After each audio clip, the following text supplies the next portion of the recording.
Assalamu alaikum wa rahmatullahi ta'ala wa barakatuh. On va réaliser un formulaire très simple qui va manipuler les drop-down list. Donc deux drop-down list, un drop-down qui contient des pays et une fois on choisit un pays, donc on va afficher les villes relatives à ce pays. On a un bouton voir info qui va récupérer toutes les informations saisies sur le formulaire.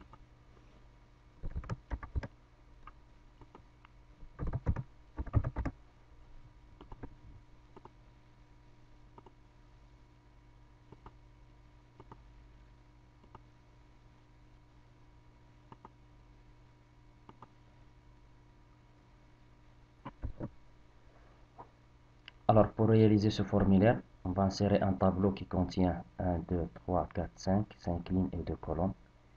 Ici on insère ticket nom et puis un text box nom. Prénom, text box prénom, pays, un drop down list, vous l'avez nommé drop down list pays, et pour les villes, un drop down list ville. Ici un bouton pour la récupération des informations et un label info sur lequel on va afficher les informations. Maintenant on passe au code behind. Pour voir le code behind, donc on va passer view code ou bien passe à notre formulaire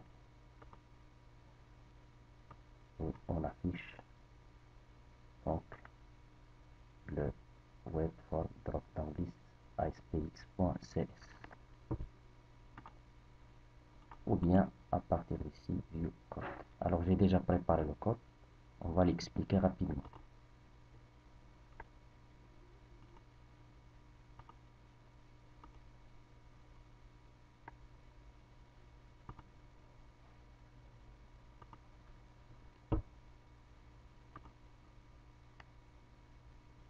Voilà les procédures qu'on va utiliser. Donc on a ici la première procédure, bien une méthode qui va nous permettre de récupérer donc un data table à partir d'une string SQL Server, donc à partir d'une transaction SQL. Alors avant d'exécuter cette méthode, on doit ajouter système data et système data SQL client. Donc on va développer cette méthode. Alors ici on crée une connexion. Ok. Ici donc j'initialise la connexion string en utilisant le SQL connexion string builder. Je spécifie le data source. Selon votre PC, vous allez spécifier votre data source, initial catalogue, la base utilisée et puis donc intégré de sécurité. Je récupère le connection string de notre objet SQL connection string builder et après donc je vais le mettre dans la connection string de la connexion. Alors ici j'ai utilisé donc l'usine pour détruire l'objet CN juste après l'exécution de la méthode. Puis aussi j'ai utilisé l'usine ici pour la destruction de commande juste après donc l'achèvement jusqu'à l'achèvement de la procédure. Ça c'est pour gérer donc la durée de vie des objets. Alors pour la commande, donc j'initialise la connexion. Ok. Et puis ici je donne à la commande texte le S. Alors S ça va contenir par exemple select étoile from v. Donc c'est une requête select ici. Donc pourquoi on avait utilisé donc le S en paramètre? Pour qu'on peut utiliser le get data dans n'importe quelle situation. On va voir ça tout de suite. Donc ici un dataset, puis j'ouvre la connexion, un adaptable, je remplis la dataset avec l'instruction select qui se trouve dans la chaîne de caractère S, puis je remplis le DS et puis je retourne DS table 0. Donc c'est le premier tableau 0 qui va être retourné. Donc cette méthode elle retourne un data table. Et puis on gère l'exception avec un try. Toujours vous devez récupérer donc l'exception. Ne pas oublier ça pour ne pas masquer les erreurs et les exceptions. Voilà, voilà donc la méthode se termine ici. Maintenant, alors, je vais utiliser cette méthode pour remplir tout d'abord le drop-down list des pays. Alors, le remplissage, on va le faire dans le déclenchement de page load. Alors, pour ce faire, donc, on va faire l'appel de la méthode getData dans page load. Alors ici, je développe page load. Alors, page load, on doit vérifier est-ce que on est dans le premier appel de la page. Donc, pour vérifier, il faut que isPostBack soit égal false, c'est-à-dire not isPostBack. C'est-à-dire que ce code-là, il va être exécuté au chargement de la page, au premier chargement de la page. Les autres appels des postback ne va pas exécuter donc les instructions qu'on a ici parce que isPostback va prendre la valeur true. Alors, les choses à renseigner pour un drop-down list. On renseigne la data source. Alors, la data source, c'est un data table. Donc, vous savez que cette méthode, il retourne un tableau. Donc, je renvoie donc select id pays, non pays, from pays. Alors, avant de passer à ça, la base utilisée elle est très simple. On a la table pays qui contient le id des pays, le nom de pays. On a ville pays qui contient le id ville, le nom de ville et le id de pays. Alors, le id de pays. On va voir quelques informations. Voilà le tableau ville et voilà le tableau pays. Alors, donc on avait dit qu'on doit renseigner donc la data source, la propriété data source. Donc, cette getData, il va retourner un tableau qui contient le id pays, le nom pays, from la table pays.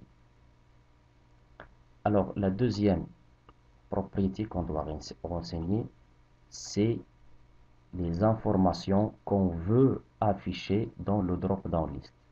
Ce que le client va voir sur le drop-down list. Alors, on doit afficher sur le drop-down list le nom de pays. Il y a la propriété data value field.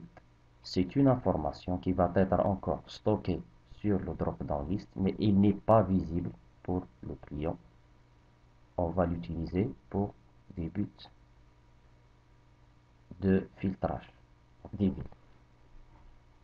Alors, une fois on renseigne ces deux propriétés, on doit binder donc la source de données à notre drop-down list avec la méthode data-bind. Si on ne met pas cette instruction, on ne va rien voir sur le drop-down list. Donc, le drop-down list pays, il va être rempli au chargement du formulaire.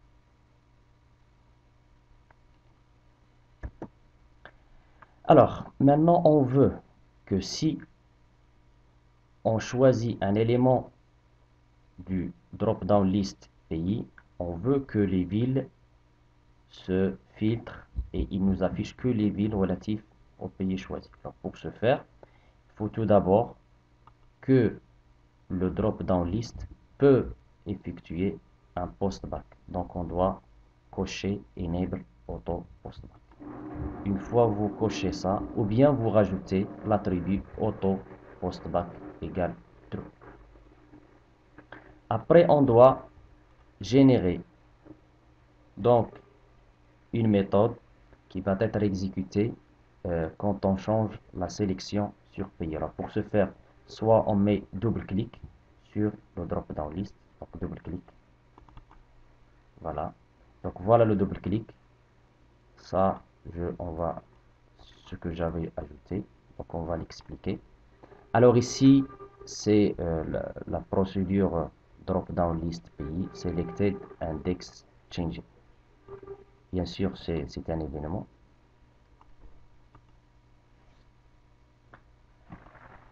Alors, la source de liste vim, c'est getData, et je retourne donc l'instruction SQL select id ville, non ville, from ville.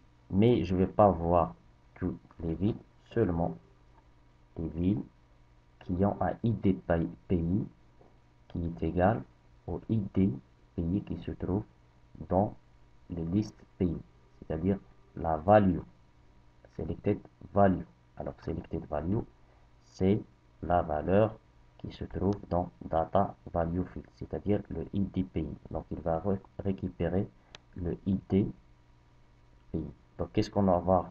Par exemple, s'il a choisi donc, le pays qui a le id pays égal à 1, c'est-à-dire le Maroc, qu'est-ce qu'on va voir? Select id ville, non ville, from ville, where id pays égale 1. Donc ici, il va nous retourner que les villes du pays 1, c'est-à-dire le Maroc. Après, qu'est-ce qu'on va afficher dans la liste ville? C'est le nom ville. Et qu'est-ce qu'on a dans le data value field? C'est le id. Ne pas oublier donc de faire le drop down list. Maintenant, on veut, si on clique sur voir info, ce bouton-là, on veut afficher donc les informations saisies par l'utilisateur dans le label 1.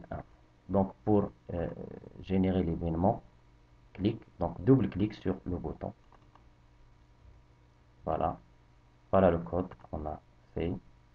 Donc là, label info.text, le nom est, je récupère le nom du textbox, le prénom est, je récupère donc le prénom, le pays, donc je vais récupérer donc le nom de pays, ce qui est affiché dans la liste, donc selected item to string, pour voir donc le ville, votre ville et la liste des villes et selected item to string. Voilà.